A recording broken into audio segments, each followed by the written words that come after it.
dear students, today's example is OABCDE is a regular hexagon. यहाँ पे भी regular hexagon है और यहाँ भी रेगुलर हेक्सागन है. इसलिए पहले तो आपको क्या जान लेना है कि रेगुलर हेक्सागन में होता क्या है, किस तरीके से होता है. ओके, तो ध्यान दो इधर. ये हमारा हो गया रेगुलर हेक्सागन और आप सबको पता है रेगुलर हेक्सागन एग्जैक्टली कैसे होता है और इसमें प्रॉपर्टीज क्या होती है ये भी हमें जान लेना जरूरी है. जैसे ए बी सी डी ऐसा करते हैं ना हम लोग, ये पॉइंट्स ले लेते हैं vertices, that is O A B C D E. तो ये जान लेना जरूरी है कि इस रेगुलर हेक्सागन में जितने भी साइड है, जितने यानी कितने हैं आपको पता है, 6 साइड्स है, बराबर है. तो ये जितने भी साइड्स है यानी all the 6 sides are congruent to each other, equal in length, magnitude are same, बराबर है. तो यहां पे होता क्या है, जैसे OA बार है तो यहां पे DC बार, OA बार और DC बार ये दोनों भी एग्जैक्टली इक्वल वेक्टर बन जाएंगे. AB बार और ED बार फिर से इक्वल वेक्टर हो गए और उसी प्रकार से यहां पे OE बार और BC बार भी इक्वल वेक्टर होते हैं. और यहां पे जो है जैसे AD बार है, यहां पे OC और यहां पे B, तो ये सब के सब जो है all these AD, OC and B intersect to each other at a single point that's called as the concurrent point, और ये समझ लो P point है. और ये क्या करता है, तो ये जो P point है, ये P point OC, AD और B को बाइसेक्ट करता है. क्या करता है, बाइसेक्ट करता है. और इस तरीके से हम लोग डायरेक्शन देते हैं. जैसे यहाँ पे ये डायरेक्शन हो जाएगी और ये डायरेक्शन इस तरीके से. डायरेक्शन किस तरीके से दी है वो पहले ध्यान दो अच्छे से, because vector depends on the direction, depends on the direction. ये बात तो आपको पहले ही बताई थी, ठीक है. तो देखो अभी क्या क्या दिया गया है. You have given the position vector of the point A and B is A bar and B bar, so OA bar is A bar and OB bar is equals to B bar. इस तरीके से हमें दिया गया है. और क्या find out करना है, तो C, D और A की position vector in terms of A bar and B bar, A बार और B बार के फॉर्म में हमें C, D, E की पोजीशंस निकालना है in terms of A bar and B bar. And that is very simple, बहुत ही simple है. यदि आपको ये चीज पता है कि रेगुलर हेक्सागन में होता क्या है, क्योंकि ये प्रॉब्लम सॉल्व करते समय याद करना जरूरी नहीं है, समझ लेना जरूरी है. ये चैप्टर ही वैसा है और इजी चैप्टर है. हर एक बच्चे को वैसे हार्ड जाता है, लेकिन यदि ठीक ढंग से किए ना तो बहुत इजी हो जाएगा और स्कोरेबल है. तो देखो अभी क्या होता है in regular hexagon, in regular hexagon. यहाँ पे रेगुलर हेक्सागन कौन सा है, तो OABCDE. In regular hexagon OABCDE, OA bar is equals to A bar and OB bar is equals to B bar होता है. ऐसे उन्होंने दिया है, दिस इज गिवन. तो इसलिए हमने यहां पे लिखा है कि in regular hexagon OABCDE, OA bar is equals to A bar and OB bar is equals to B bar. अभी क्या होता है, लेट O भी the intersection point, O intersection point है किसका, देखो OC point P, point let point P be the intersection point, be the intersection point of OC, बाद में BE एंड AD, ये तीनों का इंटरसेक्शन पॉइंट P है। तो पॉइंट P क्या करता है, हर एक को बाइसेक्ट करता है। So therefore OC, BE and AD bisect each other at point P, बराबर है। ये जो OC है, AD और B एक दूसरे को क्या करते हैं, बाइसेक्ट करते हैं एट पॉइंट P में। तो देखो बच्चों अभी क्या होता है, यहां पे जो क्वाड्रिलैटरल हमें क्या चाहिए, देखो OC बार पहले फाइंड आउट करना है। तो OC is 2 times of this OP, बराबर है। ये जो OC है OP से कैसा है, 2 टाइम्स है। तो यहां पे जो क्वाड्रिलैटरल फॉर्म हुआ है इसे आप पैरालेलोग्राम बोलोगे। So quadrilateral, in quadrilateral OABP is a parallelogram. ये क्या है, पैरालेलोग्राम। और यदि पैरालेलोग्राम है तो according laws of parallelogram what happen, OB bar is equal to OA bar plus OP bar होता है। आई बात ध्यान में। देखो ये जो क्वाड्रिलैटरल है ये पैरालेलोग्राम है, और पैरालेलोग्राम में लॉज ऑफ पैरालेलोग्राम यदि यूज करते हैं तो OB bar is equal to OA bar plus OP bar होता है। So B bar is equal to A bar plus OP bar, यानी OP bar is equal to B bar minus A bar. हो गया ऐसे। देखो अभी ये होने के बाद क्या होता है, OP bar is equal to B bar minus A bar, तो OC बार आपको क्या मिलेगा, OC bar is equal to 2 times OP bar. Reason क्या है आपको पता है, यहां पे है P is the mid point of OC because P is the mid point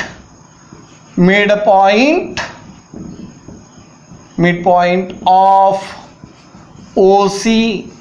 P is the midpoint of OC, and therefore OC bar is equals to 2 times OP bar, और OP bar आपको पता है that is B bar minus A bar, and therefore OC bar यानी क्या होता है, small c bar। देखो यहाँ पे कैपिटल है और यहाँ पे क्या होता है, स्मॉल c bar, या तो फिर OC बार ही लिखेंगे हम। OC bar is equal to 2 times B bar minus 2 times A bar, या तो फिर इतना भी आंसर आप रखते हो तो चलेगा, कोई प्रॉब्लम नहीं है। OC bar is equal to 2 times B bar minus C bar हो गए हैं, ठीक है।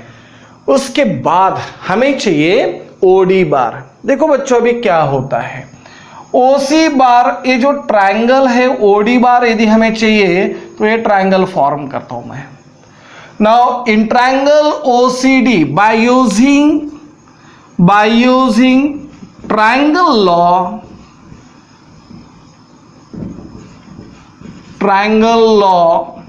of addition, triangle law of addition of vectors से क्या होगा, कौन सा ट्रायंगल आपको यूज करना है, OCD।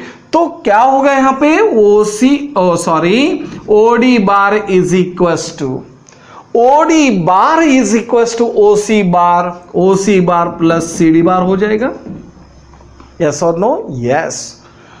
तो OC बार आपको पता है, OC बार यानी क्या है, 2 times B bar minus A bar होता है ऐसे, प्लस CD बार। अभी देखो OA बार और DC बार ये दोनों सेम है, तो यहां पे मैं क्या करूंगा, जैसे यहां पे माइनस क्या लिखना है, DC बार, डायरेक्शन चेंज की है। तो 2 times B bar minus 2 times A bar minus DC बार, यानी क्या हो गया, A बार। रीजन क्या है आपको पता है, रीजन क्या है? O A bar is equal to D C bar that is equal to A bar, ये रीजन है, इसलिए डी सी बार को आप इस तरीके से लिखते हो, यानी twice B bar minus thrice A bar is the position vector of point D with respect to origin O. अभी हमें ओडी बार मिल गया है, अभी चाहिए ओई बार। तो ओई बार के लिए आप फिर से क्या करोगे? जैसे यहां पे ये जो क्वाड्रिलैटरल फॉर्म हुआ है that is O P D E is a parallelogram. So by using the laws of parallelogram, by using law of parallelogram, या तो by using parallelogram law of addition of vector, parallelogram law of addition of vector से क्या होगा? देखो अभी ये जो quadrilateral OPDE यहां पे फॉर्म हुआ है, ये है पैरालेलोग्राम। और अकॉर्डिंग पैरालेलोग्राम क्या होता है? OD bar is equal to OP bar plus OE bar होता है इसे क्या होता है? OD bar is equal to OP bar plus OE bar. हमें तो चाहिए ओई बार। देखो, सो ओई बार इज इक्वल टू क्या होगा यहां पे? OD bar minus OP bar, और यहां पे ओडी बार आपको पता है that is 2 times B bar minus 3 times A bar होता है इसे, माइनस ओपी बार देखो अभी क्या है, तो ओपी बार आपने यहां पे फाइंड आउट किया है that is minus B bar minus A bar, already आपने फाइंड आउट किया है। और देखो अभी क्या होता है, OE bar is equal to 2b bar minus B bar यानी बी बार हो जाएगा, minus 3a bar minus of minus that is plus A bar, minus 3a bar plus A bar यानी माइनस ट्वाइस ए बार, और ये बन गया हमारा answer. तो जो भी आंसर यहां पे चाहिए था आपने क्या कर दिए? गिव द बॉक्स, उसे क्या देना है? बॉक्स देना है। तो इस तरीके से इजी प्रॉब्लम है, कुछ भी नहीं है हार्ड, कुछ भी नहीं है, सिर्फ आपको रेगुलर हेक्सागोन में किस तरीके से वेक्टर होते हैं ये पता होना जरूरी है। देखो क्या हुआ है, ये रेगुलर हेक्सागोन है, तो ओ ए बार और डी सी बार सेम है, ए बी बार और ई डी बार सेम रहेगा, और बी सी बार और ओ ई बार सेम रहेगा। उसके बाद ए डी ओ सी और बी एक दूसरे को बाइसेक्ट करते हैं, और यहाँ पे जो क्वाड्रिलैटरल फॉर्म हुआ है यहाँ पे, जैसे यहाँ पे और ये भी, तो ये जो क्वाड्रिलैटरल है इसे आप पैरालेलोग्राम बोलोगे। और आपको पता है triangle law of addition of vectors क्या होता है, parallelogram law of addition of vectors क्या होता है, बस वही हमने यूज किया है यहाँ पे। तो एक बार फिर से रिपीट करता हूं मैं, in regular hexagon O A B C D, O A bar is equal to A bar and O B bar is equal to B bar, this much you have to given. Let point P be the intersection point of OCB and AD, and so OCB and AD bisect each other at point P. Quadrilateral OABP is a parallelogram. OABP क्या बन गया आपका? Parallelogram.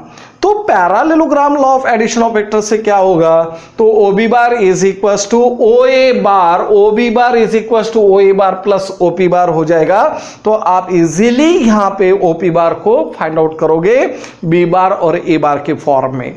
बाद में ओ C बार क्या होता है? तो ओ सी बार देखो यहां पे होता है बेटा, O C bar is equal to 2 times O P bar, क्योंकि P is the mid point of O C. So O C bar is equal to 2 times O P bar, आपको पता है B bar minus A bar होता है।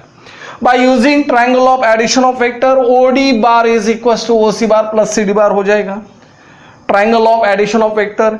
तो यहां पे आप लिख सकते हो कौन सा ट्रायंगल है, because we use the triangle here. Triangle कौन सा आपने यूज किया है? ओ सी डी, बराबर है। तो ओसीडी इस ट्रायंगल में आपने triangle of addition of vectors use किया है, तो OD bar is equal to OC bar plus CD bar बन जाएगा। उसमें वैल्यूज पुटअप की तो आपको ओडी बार, बी बार और ए बार के फॉर्म में मिलना है। उसके बाद by using the parallelogram law of addition of vector, ये जो क्वाड्रिलैटरल ओपीडीई, तो यहां पे लिखता हूं क्वाड्रिलैटरल ओपीडीई, ये बन गया आपका पैरेललोग्राम। तो according parallelogram law of addition of vector क्या होता है, OD bar is equal to OP bar plus OE bar. तो इस पर से आपने किसकी वैल्यू निकाली है, ओई बार, और वही चाहिए हमें। तो इतना इजी प्रॉब्लम है। In A B C D E F is a regular hexagon, show that AB bar, AC bar, AD bar, AE bar, AF bar is equal to 6 times AO bar होता है। बहुत ही easy है। देखो पहले तो हम लोग रेगुलर हेक्सागोन ड्रॉन करेंगे, किए इस तरीके से। डायग्राम अच्छी होना चाहिए, डायग्रामेटिक रिप्रेजेंटेशन होता है ये। तो ए बी सी डी ई और एफ इस तरीके से, और यहां पे आपको क्या दिखाई दे रहा है, ए पॉइंट को यहां पे कांस्टेंट रखा हुआ है, कॉमन रखा हुआ है। तो ए बी बार, ए सी बार, बाद में ए डी बार, बाद में है ए ई बार, और बाद में है ए एफ बार। देखो ए पॉइंट को कॉमन रखा है और इस तरीके से, तो एडी जो है ये डायगोनल बन जाएगा और यहां पे बन जाएगा अपना मिड पॉइंट, वो is the centre of A regular hexagon. तो ये बन गया रेगुलर हेक्सागोन का सेंटर। तो ये वो जो है एक्चुअली ये क्या है, तो this is the mid point of AD, AD का ये मिड पॉइंट है। और हमें प्रूफ करना है 6 टाइम्स एओ बार, 6 टाइम्स एओ बार, ऐसे हमें प्रूफ करना है। देखो एडी और एओ में तो रिलेशन आपको पता है, तो ये तो हमारा कट गया। अभी देखो क्या होता है, ए बी बार है और यहां पे हमें ए सी बार का यूज करते आएगा। देखो हमें कौन सा रिलेशन फाइंड आउट करना है। देखो ए बी बार यानी क्या होता है, ये होता है।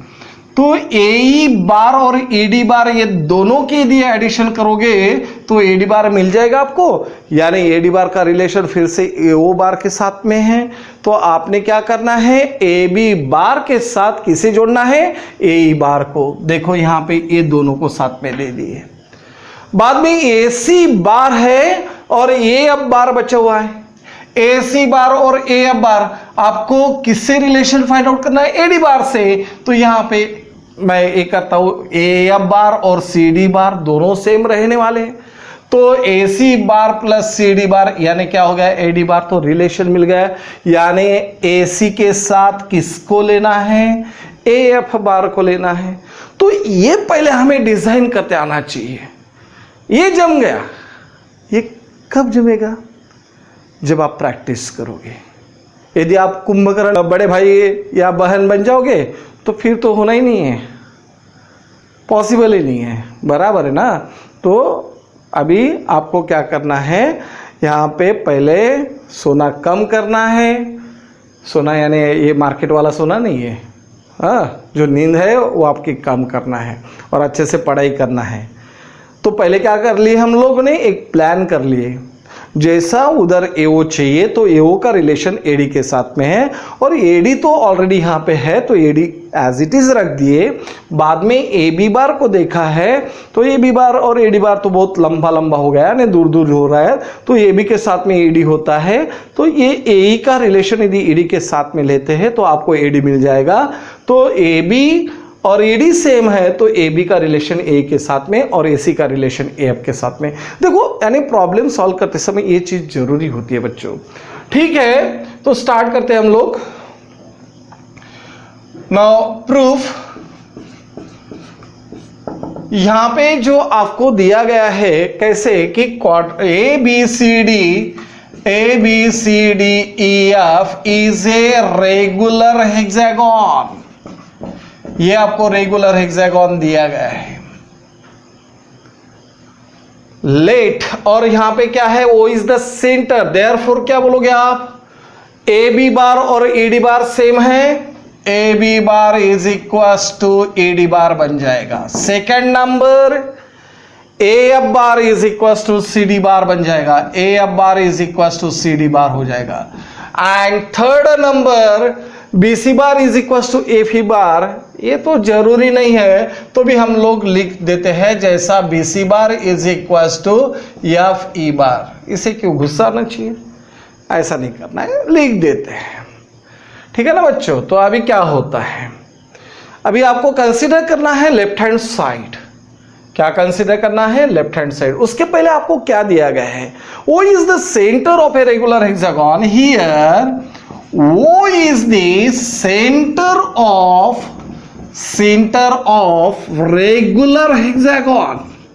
रेगुलर हेक्सागन, वो यदि सेंटर है तो इसका मतलब क्या हुआ है, A D bar is equal to 2 times A O bar, और ये बन गया हमारा इक्वेशन नंबर फर्स्ट। ये हमारा इक्वेशन नंबर फर्स्ट बन गया है। देखो अभी क्या होता है, consider left hand side, consider आपने क्या कंसीडर किया है, A B bar plus A C bar plus A D bar plus A E bar plus A F bar, ऐसा आपने कंसीडर किया है। तो देखो अभी क्या होता है, A D bar as it is रख दिया आपने, और ए बी बार के साथ में आपने किसे लिया है, ए ई बार को। तो देखो ए B bar plus A E बार हम लेते हैं, give the bracket, plus A D bar as it is रखा हुआ है, और ए सी बार के साथ में कौन रहेगा, ए C bar plus A F बार रहेगा, बराबर है। तो यहां पे हमें क्या करते आएगा, ए बी बार को आपने रिप्लेस किया है ए डी बार में, तो ए डी बार बन जाएगा, बराबर है, और ए डी बार आपने लिखा हुआ है, plus A E bar plus A D bar as it is, और A C bar plus A F bar, A C bar plus A F bar चाहिए, तो ए एफ यानी क्या होता है, सी डी, तो ए C bar plus C D bar बन गया आपका, बराबर है ना। तो यहां पे ए डी बार और ए ई बार, ये दोनों के लिए हम एडिशन करेंगे तो यहां पे क्या मिलेगा, ए D bar plus A D बार, और यहां पे भी क्या हो जाएगा, ए डी बार हो जाएगा। तो यहां पे आपने एक्चुअली में क्या यूज किया है, तो by using triangle law of addition of vector, triangle law of addition of vector use किया हुआ है, बराबर है, ओके। तो यहां पे कितने टाइम्स ए डी बार हुआ है, तो 3 टाइम्स ए डी बार, और आपको पता है in equation number first A D bar यानी क्या होता है, 2 times A O bar, so 2 times A O बार बन गए, और 3 2 जार कितना होता है, 6, तो 6 टाइम्स ए ओ बार, और यहां पे जो चेंज आपने किया है वो फ्रॉम फर्स्ट पर से है, तो अभी क्या हो जाएगा, this is our right hand side, ये हमारी राइट हैंड साइड बन गई। इतना सिंपल प्रॉब्लम यहाँ पे है, तो बच्चों समझ में आ गया आपके। इन quadrilateral ABCD, M and N are the midpoints of the diagonal AC and BD respectively. Then prove that AB bar plus AD bar plus CB bar plus CD bar is equals to 4 times MN bar. That's a very simple, बहुत ही simple problem है। ऐसे तो problem ऐसे होते कि चुटकी में solve किए जाते हैं। क्वाड्रिलैटरल ABCD कैसे भी ले लिए, जैसे मन में आता है वैसे लो, लेकिन क्वाड्रिलैटरल बनना चाहिए, ओके। तो ये बन गया हमारा ABCD बन गया बच्चों। तो ABCD होने के बाद यहां पे क्या होता है, AC का मिड पॉइंट क्या है, तो AC का मिड पॉइंट है M, तो AC का मिड पॉइंट आपने लिया है M, लिया है, और BD का मिड पॉइंट है N, तो BD का मिड पॉइंट है N, चलेगा ऐसे, N is the mid point of BD, ठीक है ना। तो हमें Mn चाहिए, Mn ले लिए, ओके। तो अभी प्रूफ करना है AB bar plus AD bar plus C B bar plus C D bar is equal to 4 times M N bar. ऐसे तो प्रॉब्लम बहुत ही इजी होते हैं, बहुत इजी होते हैं, बहुत ज्यादा। देखो अभी हर जगह हर एक टर्म में हमें 4 टाइम्स यानी एम एन बार लाना है और A B A D C B और सी डी ये चारों हमें दिखाई दे रहे हैं। देखो अभी क्या क्या होता है, तो सॉल्व करेंगे हमें। देखो फ्रॉम द फिगर क्या होगा, now proof A B bar. देखो अभी क्या होता है, ए बी बार यदि आप लोगे तो एम एन बार यहां पे आना चाहिए, हर एक इसमें एम एन बार आना जरूरी है। ए बी बार यानी ये आपने लिया है तो अकॉर्डिंग यहां पे देखो इस तरीके से एम एन आ गया यहां पे और यहां पे, यानी ये आपने कौन सा लॉ यूज किया होगा, पॉलीगोनल लॉ, याद है, polygonal law of addition of vectors. Okay, तो यहां पे अभी कैसे होगा, A M bar plus M N bar plus हो जाएगा N B bar and give the equation number first. Second चाहिए हमें ए डी बार। ए डी बार देखो फिर से क्या होता है, ए डी बार यानी ये हो गया, तो A M bar initial point है ए, तो A M bar plus M N bar plus N D bar यानी क्या हो जाता है, that is A D bar. तो यहां पे हम लोग लिखते हैं by using polygonal law of addition of vector, polygonal law of addition of vectors पर से हम लोग ये सब टर्म्स लिख रहे हैं। जैसे ए डी बार बन गया हमारा A M bar plus M N bar plus हो गया है N D bar and this is equation number second. Third हमें चाहिए सी बी बार। सी बी बार कैसे लिखोगे, सी बी बार, सी बी बार तो C is the initial point, C M bar plus हो गया है एम एन बार प्लस हो जाएगा एन बी बार, तो ये हमारा बन गया C B bar, this is equation number third.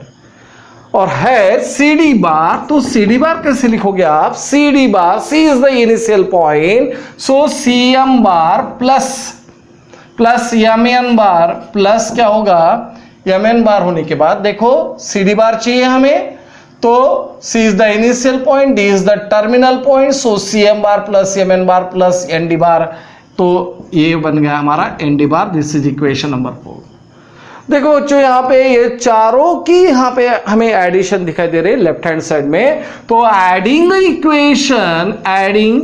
Equations first second third and fourth we get, हमें क्या करना है, ये चारों इक्वेशन के एडिशन करना है। तो यहां पे क्या हो जाएगा, A B bar plus A D bar plus C B bar plus C D bar बन गई हमारी लेफ्ट हैंड साइड। और ये जो राइट हैंड साइड है इनकी एडिशन लेना है, तो A M bar plus A M bar कितना होता है, 2 टाइम्स ए एम बार हो जाएगा, एम एन बार एम एन बार एम एन बार एम एन बार तो 4 टाइम्स एम एन बार हो गया है। बाद में एन बी बार, और एन बी बार कहीं तो भी होगा, यहां पे है यानी 2 टाइम्स एन बी बार बन गया। और अभी देखो ए एम हो गया एन बी हो गया, तो एन डी फिर से यहाँ पे 2 टाइम्स एन डी बार बन जाएगा। और एन डी बार होने के बाद अभी कौन सा है, सी एम बार, तो 2 टाइम्स सी एम बार हो गया, बराबर है ना। तो ये हमारे अभी टर्म्स मिले हुए हैं, ए एम बार मिला है, बाद में एन बी बार और एन डी बार और सी एम बार, ये सब हमें मिले हुए हैं। हमें क्या चाहिए, केवल 4 टाइम्स एम एन, तो इसे हाथ नहीं लगाना है। तो हाथ नहीं लगाना इसका मतलब लिखना नहीं है, ऐसा नहीं होता है। उसे तो हमें चाहिए, प्रेजेंट चाहिए, लेकिन उसे डिस्टर्ब मत करो। अभी हमें क्या करना है, इनको बदलना है। और आपको पता है कि m और n are the mid points of AC and BD। तो देखो बच्चों यहाँ पे क्या होता है, AM बार और MC बार ये दोनों सेम है, बराबर है। तो मैं यहाँ पे ऐसा करता हूँ, AM bar 2 times AM bar plus या तो यहां पे इस तरीके से लिख सकते हैं हम AM बार और MC बार ये दोनों सेम है, या तो चेंज करता हूं मैं, ठीक है चलेगा।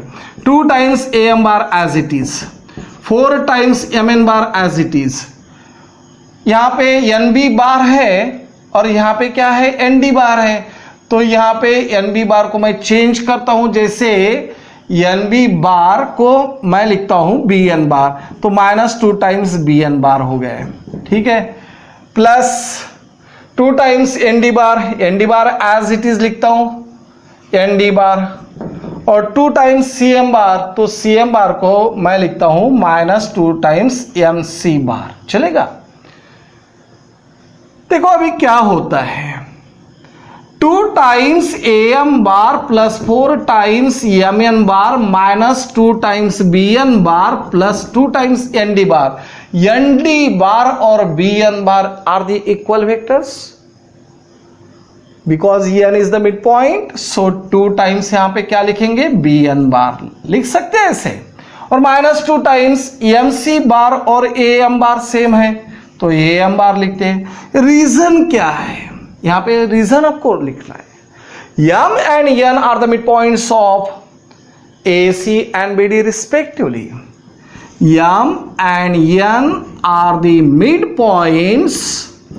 midpoints of AC and BD respectively. ऐसा हमें दिया गया है।